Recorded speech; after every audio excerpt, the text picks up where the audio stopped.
I want to talk about NRL. Well, not talk about NRL. Let's talk about rugby league because, Right, NRL sure. is only the modern game. Let's talk about go back. Yep. Go back. And you've called, not only called, but you've been a student in the game for a long, long time. I love it.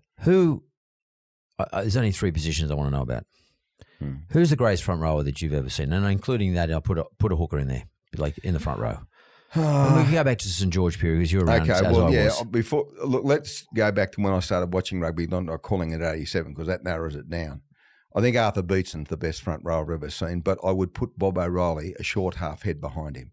Right. A great front rower from Parramatta, Penrith and Yep. other clubs during the time.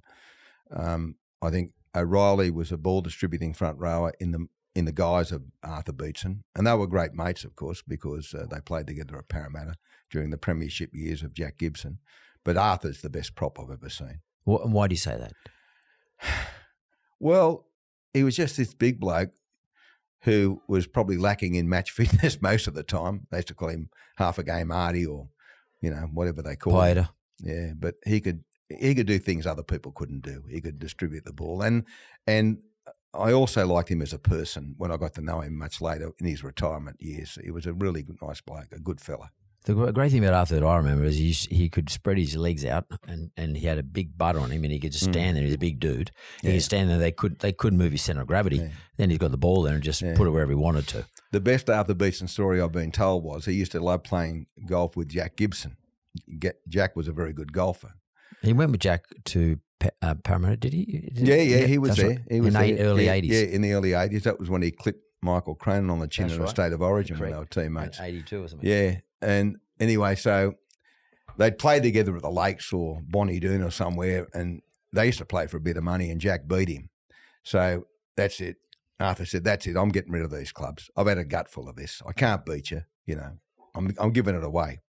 So with his cohort Ron Massey, Jack put an ad in the Mirror or the Telegraph the next day, set of golf clubs for sale. Phone Arthur Beetson. And they used to run the classifieds with Arthur's home number. This is long before mobiles. So Arthur wakes up and the phone's ringing, "Want to buy your golf clubs?" And so he's taking calls all day. And then he then woke to the fact that Massey or Gibson had done it to him. Most people don't realise what a practical joker Jack was. Oh, he was a funny man. Very good practical jokes. I'll tell you a story he did. I used to do charity auctions for him because he raised a lot of money for kids' schizophrenia because of the death of his son Luke. Anyway, there was a colourful identity who was a fairly heavy character that Jack had encountered. And I had occasion to say things about him during my broadcast, this person. Anyway, this person was not very happy with me. So Jack phoned me on the eve of one of these charity auctions. It was the auction I did where he got all these checks signed by these famous people, Jack Nicklaus, Greg Norman, the President of the United States, Bob Hawke. Jack used to get people signed checks. Yeah. Give them as a gift. And then he put them in a big frame and you'd have all the golfers, all the politicians, all this, all that. We raised about $300,000 at one auction. Anyway, so I used to do the auction for Jack because of my auctioneering background. So Jack rang up. He used to call me Kid. He said, "Hey, Kid, you been bagging this bloke?" And I said, "Yeah, I have been." He said, "He's not happy. He's not happy." He said, "Can you drop off?" I said, "Well, Jack," he said, "can you drop off?" He said, "Look," he said, "there might be a couple of blokes that'll break your legs if you don't drop off." And I said, "Oh, Jack." I said, "I'm not happy about that." And he said, "Just drop off." And I said, "Okay, I'll drop off on your advice." So he said, "Look," he said, "all I can do is guarantee that nothing will happen to you till the auction." He said, "But after you've done the auction for me, you're on your own, Kid." And then hung up. And I thought, is he serious or not? So I rang him back and Judy answered the phone. I said, "Could I speak to Jack?" And I said, "Jack, are you serious?" He said, "Kid, whatever you're doing auctions for me, you'll be sweet." Yeah. I said, "Okay, Jack, I'll keep doing auctions for you." And Jack would have known him too, the bloke. Oh, Jack knew the bloke very well. And this is an unusual position I want to pull. The second position I want to ask you about, the greatest halfback. Yeah, and coming to the modern era too. I mean, is clearly a chance? I'd have to say Johns. Andrew? Andrew Johns. I'd have to say Andrew Johns. What about Cleary? I mean, where do you see that all Well, sit? there's actually, it's funny you should mention him because I said recently in an interview that I think by the end of his career, and he's only 27, he could be the greatest player of all time. Player of all time. The greatest player of all time. What he's done in grand finals. Amazing. I mean, he seized victory from the jaws of defeat against Brisbane. With a bad shoulder, he dominated in the game against Melbourne. Yep. And it's rare for players to lift to the level he can lift to on so many important occasions. So to date, I still rate Johns as the best I've ever seen. He could do things. I mean, he tackled like a front rower, Andrew. Well, he's all tough. Big, thick around the lower. Got a big ass and he can do things. Strong. But I think that, you know, by the time we reflect in the next 3 or 4 years, as he gets towards the end of his career, Cleary could be the greatest player of what the game's ever seen. And coach. My third one's coach. Well, I'm a fan of Jack, so I love Jack. But I can't split three coaches. The two older Bulls, Wayne Bennett, Craig Bellamy. I've had a love-hate relationship for Wayne forever. 1 week we talk to each other, next week we don't. Currently we're talking to each other. And I think he's a unique character, Wayne, that's much needed in the game. I love Craig Bellamy as a person, and as a coach, he's without peer. But it's hard to eclipse what Cleary has done with Penrith. Yeah. Hard to eclipse that. So, and there's been many great coaches over the years, but I mean, I have great affection for Jack. He won the first premiership for Parramatta, then won 2 more before John Mooney won again in 86. And Jack always had the timing right. He always went before he got pushed, if you know what I mean. He didn't last too long. He was smart. He made successful moves and made a successful move to another club. Yeah. Well, greatest Origin game you ever called? 94. Mark Coyne's try at the Sydney Football Stadium. I've heard you say that before. Yeah. Saved the day. Yeah, it saved the day. Coyne's a great bloke as well, but it went through all those Queensland hands.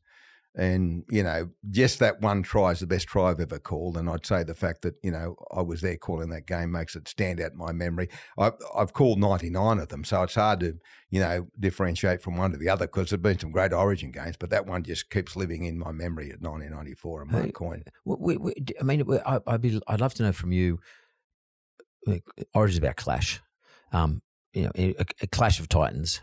What would you suggest is the greatest clash you've ever seen in Origin? I mean, we've seen Spud Carroll, we've seen Mark Geyer, we've seen Wally Lewis, blah blah blah. But like, where's the best clash? And do you think that clash will continue on? That style of clash? No, I think that like the clash between Mark Geyer and Wally at the Sydney Football Stadium was, and David Manson was the referee, and Jack was in the box with me. And, you know, there was all the hullabaloo about Manson should have done this. It was right on half-time, I think, if memory serves me correctly. And then Jack looked at me and said, "Kid, what could he have done any better, Manson, in handling and diffusing what was happening?" No punches were thrown. They were shouldering each other and chesting each other and all the rest of it. Bridging up. Yeah. And then, I mean, Gordon Tallis dragging the fullback, Brett Hodgson over the touchline. I think he's playing wing, yeah, dragging him over the touchline, you know, as a defining moment. Every Origin Lewis played in, dominant, tackling people like he was a front rower, even though he was playing sometimes in a lock position or a 5/8 position. I think he's one of the greatest players of all time as well, Wally, and a great fella too. I treasure his friendship more than most. At difficult times in my life, when I was calling on Channel 9 on a Thursday night and going to Brisbane, Wally was a rock-solid friend, a good man. Yeah, he's been through his own dramas over the last couple of years too. Yeah, well, you know, and I've offered my support to him because I've been there and done that, and, you know, and no one's perfect. We all have frailties, but Wally Lewis is a good people. I don't arc up with people anymore, but if they bag Wally, I arc up because I know he's a good fella. You've seen footy for forever. I mean, do you like where the footy is now? I mean, in terms of the evolution of footy. I mean, like you, I used to go and watch with my dad, St George, play at the sports ground back in the 60s. And and now I love the game now too. But do you have a preference for where the game would be, or are you happy with the evolution? No, I thought about it. I don't want to be one of those old blokes, particularly old commentators, who say, it was better then, it was better then. Well, the game's faster, they're fitter, they're bigger. Yeah, much bigger. Much bigger. I mean, back Bozo used to say to me, if you were feeding at 95 kilos, you're a monster. Yeah. And now they're 115, 120. And running 12 seconds. Yeah, and very hard to handle. So, no, I just love watching it at the top level. The last grand final I called, I thought was a great game, Melbourne and Penrith, and every Origin game's an occasion. So, people say, don't do this, don't do that. This changes and second phase and the cutout passes and all the things and that are repetitious about it and short dropouts and short kickoffs and all that. But I just don't want to sit here as a veteran saying, it was better when I started in the 80s. Games evolve, and this game's evolved. It's evolved from 1908 to 1928 to 1948 to 1968 to 78, 88, and it keeps evolving. Like you're right, actually, by the way, nearly every 10 years, it changes. If you look back at 10 years, there's sort of a fairly significant change. I mean, where it is now, I love it. I mean, it's a great athletic spectacle.